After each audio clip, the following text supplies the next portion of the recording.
Bismillahirrahmanirrahim. Alhamdulillah. Assalamualaikum warahmatullahi taala wabarakatuh. Salam sejahtera, selamat pagi. Yang dikasihi Inspektor Joe Mayo Ibrahim nama dia dulu, alias kenal lama, dia kerja di lapangan terbang. Agak lama, saya pun bila nampak tadi muka dia macam saya kenal, tapi janggutnya sudah memanjang. Dia berkhidmat di lapangan terbang dan ini kampung dia, alhamdulillah. Panjat kesyukuran kepada Allah Subhanahu wa taala di atas izin limpah kurnianya. Dapat kita bersama-sama pada pagi ini, dan saya dimaklumkan oleh rakan saya Tahir dan juga saudara Joe minta saya datang ke kampung. Jarang-jarang sekali kampung ini ada acara, tapi alhamdulillah hari ini pertama kali ada acara di kampung. Saya ucapkan terima kasih kepada semua penduduk kampung yang bersusah payah hadir bersama-sama, termasuk pimpinan-pimpinan yang ada. Saya tidak boleh sebut satu persatu. Yang ketua bahagian Siti Nara tadi baru mendengar ucapan beliau, bukan main semangat dia. Semangat dia bilang beliau tanya, semangat kau berucap boleh tahan ini semangat pilihan raya. Hadirin yang dirahmati sekalian, kita bersyukur kepada Allah Subhanahu wa taala dipanjangkan usia, diberi kesihatan, kekuatan untuk kita bersama-sama pada hari ini menyambut hari kemerdekaan besok. Pembentukan Malaysia ini sebenarnya beberapa waktu dirunding. Dia ada peringkat dia berunding ini. Dalam masa, ya, ada satu peringkat dinamakan Intergovernmental Report, laporan, yaitu perbincangan di antara kerajaan-kerajaan. Satu kerajaan United Kingdom, satu kerajaan daripada Tanah Semenanjung, satu kerajaan daripada Singapura, satu kerajaan dari Sarawak, satu kerajaan daripada North Borneo. Sabah ini dikenali sebagai North Borneo dahulu. Berbincang sampai padam mic, baterinya tidak cukup kali. Ini bateri kan apa gini? Saudara janggutnya tidak kuat bateri dia. Jadi saya, kalau kita mengimbau sejarah pengorbanan orang tua kita, dipujuk kita, dirayu kita. Saya masih kecil tahun 60-an. Bila Tun Ghazali Syafi'i mewakili Malaysia waktu itu dengan Cobble Commission datang ke daerah Sempurna. Saya ikut dengan mama saya. Lepas itu ditanya kita sama ada kita setuju untuk membentuk sebuah negara yang dinamakan Malaysia. Tapi sebelum itu rundingan telah dilakukan berbagai peringkat. Ada yang kalau dinamakan di Sarawak itu dia sambut bukan 31 Ogos merdeka dia, lepas daripada belenggu penjajahan British, termasuk di Sabah. Tapi setelah rundingan diberi dunia, berpakat dengan harapan yang begitu kental untuk ingin melepaskan diri kita daripada pihak penjajahan British. Mau merasa bagaimana nikmatnya. Arwah bapa saya, arwah bapa ayahanda saya Tun Sakaran dan bapa saya sendiri pun, mereka dibawa naik kapal sampai ke Pahang di Jengkai dari Kota Kinabalu untuk meninjau bagaimana rancangan-rancangan yang ada di Semenanjung, di Pahang. Karena dia jadikan pasal itu ada rancangan-rancangan pada hari ini di Sabah untuk dia jadikan kepada para penduduk untuk dibangunkan, dimajukan, supaya rancangan seperti apa yang dilakukan Felda di Pahang, di Jengkai, mereka nampak balik menyatakan, Allahyarham ayahanda saya Tun Sakaran cerita dengan saya pun, Mereka berjalan sampai di sempurna itu masuk ke dalam hutan. Tidak ada makanan. Lepas itu makan dengan buah-buah saja. Nampak buah-buah dan makan, lepas itu dibagi-hagikan. Ada di antara penduduk yang duduk di kampung-kampung, di pulau-pulau, pindah rancangan budaya, rancangan pegagau, rancangan menampilik perkampungan yang ada dan dibagi tanah 5 hektar 10 hekarnya. Kadang-kadang kita melihat harapan cukup tinggi orang tua-tua kita untuk dibangunkan supaya kita juga terlepas daripada belenggu penjajahan British. Namun demikian, kita dapat melihat keadaan yang berlaku. Termasuklah apa yang dinyatakan dalam Perjanjian 63. Jelas sekali dalam perlembagaan itu. Sudah menjadi perlembagaan Malaysia. Semada penagihan kekayaan yang ada, termasuk cukai yang sepatutnya dibagi balik kepada Sabah. Semenjak kita bentuk Malaysia hari ini, cukai itu 40% tidak dibagi. Yang dibagi special grant, bantuan, itu 112C, itu special grant nama dia. Special grant Sarawak dapat, special grant Sabah dapat. Tapi cukai ini Sarawak tidak ada dalam perlembagaan Malaysia. Yang hanya dapat 40% Sabah dia mesti dikembali. Setiap cukai yang ada, sama ada cukai jalan, sama ada cukai payu, sama ada cukai syarikat-syarikat yang besar beroperasi di Sabah ini, 40% daripada pungutan itu dikembalikan kepada Sabah itu. Ada formula dia, ada dia punya cara dia. Dalam perlembagaan disebut di situ. Duit itu datangnya daripada Consolidated Fund, keuangan yang dicantumkan bersama.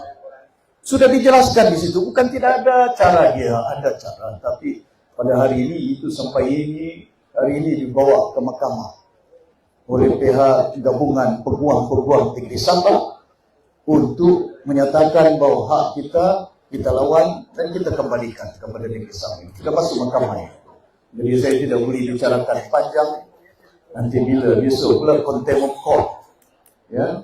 Tapi apa yang penting kepada kita rakyat Sabah pada hari ini berhadapan dengan pilihan raya. Tidak tahu bila, sama ada besok, sama ada lusa, tapi yang jadi jelasnya pilihan raya ini tahun ini. Saya datang ke airport tadi, banyak rakan-rakan. Datuk Sri, pilihan raya bulan depan kan? Bulan 10 kan? Saya beritahu, jangan tanya bila waktunya. Jangan tunggu hujan turun, mau cari payung. Payung pun dicari pada hari ini, supaya bila dia panaskan, hujankah, baju kita tidak basah. Karena pilihan raya ini bukan hari raya. Ada orang yang cakap pilihan raya hari raya. Pasal bila hari raya, dahulu kita diraikan berbagai-bagai. Kadang-kadang macam tahun baru Cina, angpau datang. Hari raya kan, angpau datang. Dibungkusnya tidak tahu 10 ringgit, tidak tahu 500 ringgit, tidak tahu 1000 ringgit. Musim tidak ada air, angpau tidak datang. Musim elektrik padam, angpau tidak datang. Nah itu kadang-kadang kita kena bangun, kita kena sedar. Bermusim itu, berpuluh tahun. Pasal itu kita harus melihat keadaan. Kebimbangan saya di Sabah ini bukan hanya Sabah sebagai sebuah tempat yang kaya, disebut dengan berbagai kekayaan. Tapi yang paling miskin di Sabah. 8 daerah miskin. Tidak ada 8 daerah miskin di Perlis. Tidak ada 8 daerah miskin di Pahang. Tidak ada daerah miskin di Pulau Pinang. Tidak ada 8 daerah di Selangor. Tapi yang miskin di Sabah. Tapi negerinya kaya. Kenapa pula negerinya kaya? Tapi rakyatnya, daerahnya miskin. Pasal itu, saya nyatakan kebimbangan saya. Kita kaya dengan sumber kayu balaknya, emasnya, minyaknya, gasnya.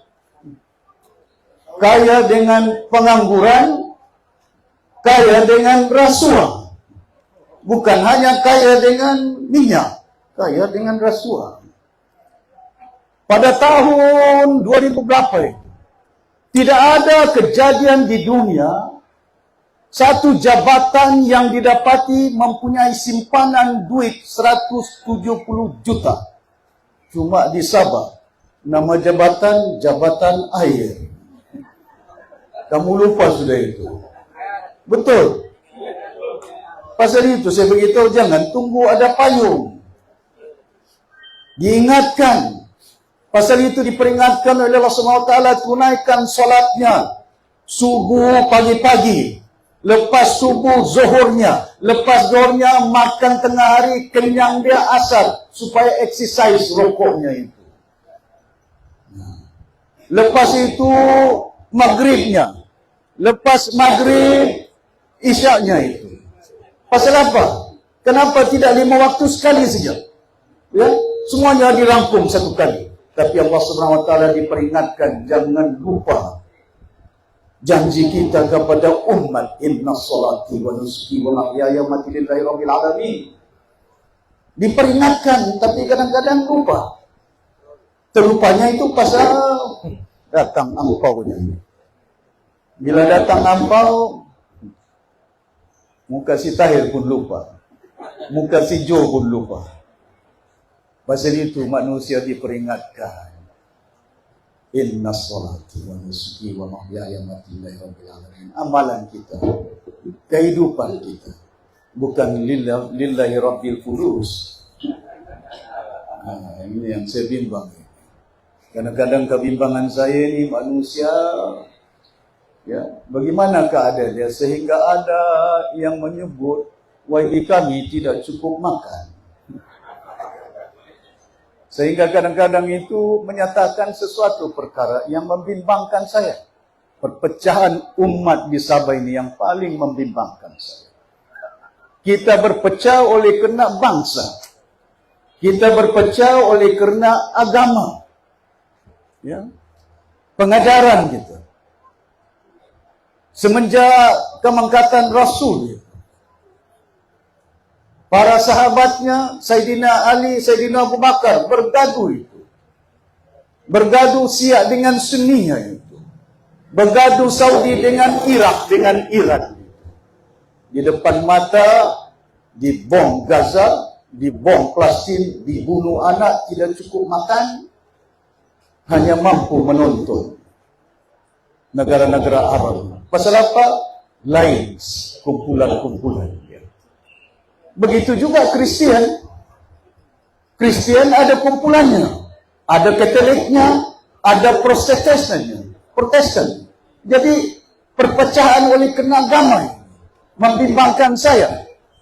Lagi-lagi kaum, cukup banyak kaum.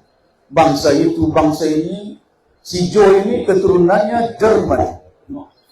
Tapi bila masuk Islam, Ibrahim terus, si Awang. Kadang-kadang itu, pasal itu kita boleh masuk dalam kubur itu tidak ada disebut, Jo, selamat datang. Tahir, agak kareba, madecanya. Bugis itu.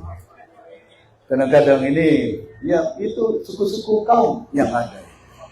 Ya, tidak apa, perbedaan dijadikan oleh Allah Subhanahu wa taala makhluk Tuhan, manusia, binatang. Ya.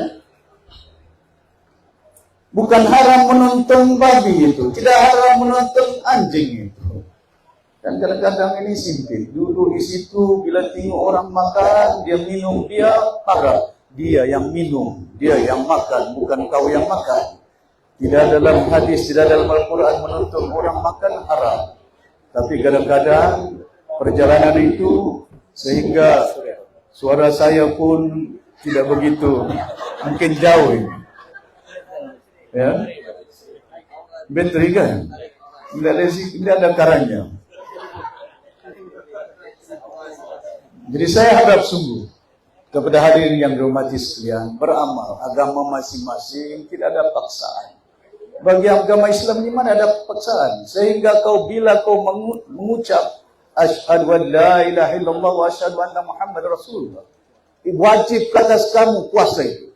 Selagi kau tidak mengucap yakin kepada diri kita, tidak ada agama melainkan Islam. Begitu juga orang Kristen, begitu juga orang Cina.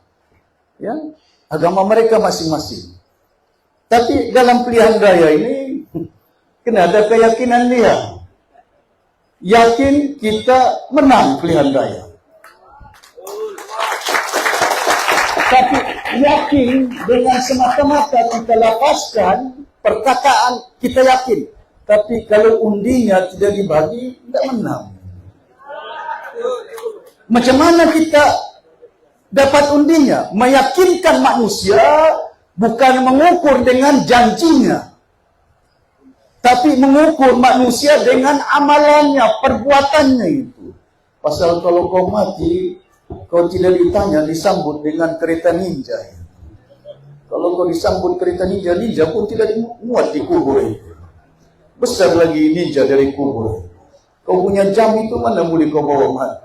Tidak ada itu. Ya, kau ditanya oleh malaikat, Marabuka. Ditanya kau itu, apa yang kau buat di muka bumi ini? Bukan kau ditanya mantan ketua menteri Sabah. Tidak ada mantan itu. Semuanya masuk di bawah itu. Pasal apa itu menjadi ukuran. Tapi kita kena yakin. Tapi yakin ditambah dengan amalan. Amalannya itu yang saya beritahu. Saya datang ke kampung ini untuk mendampingi supaya menerangkan perjalanan kita di Sabah, membimbangkan saya. Perpecahan-perpecahan pasal apa? Kita dipecah bukan setakat oleh kena kaum agama. Dahulu saya menjadi hero.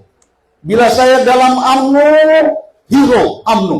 Ketua pemuda, majelis tertinggi, naib presiden UMNO, mantan timbalan menteri pertahanan, timbalan menteri perumahan, penerangan, menteri kebudayaan, perpaduan Malaysia, 2 tahun setahun, menteri jaga ayam dengan telur, menteri kampung. 7 kementerian saya masuk, hero saya.